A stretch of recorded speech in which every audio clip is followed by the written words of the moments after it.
अस्सलाम वालेकुम दोस्तों, जैसा तव्हांखे ॿुधाईंदासीं police department government of Sindh में जेके नयूं जॉब्स आयूं आहिनि उन्हनि जे बारे में।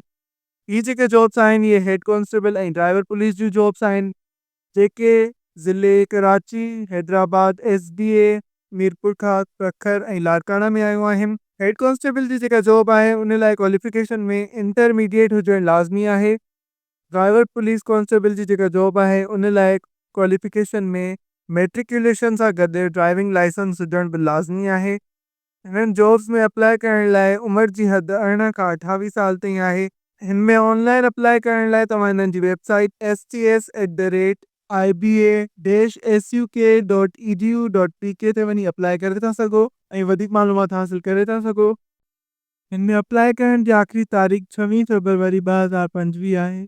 अगर तव्हांखे वीडियो इंफॉर्मेटिव लगी तो इनके लाइक कयो, शेयर कयो ऐं वधीक इंफॉर्मेटिव वीडियोज़ लाइ असांजे चैनल सिंधी पॉइंट .com खे सब्सक्राइब कयो।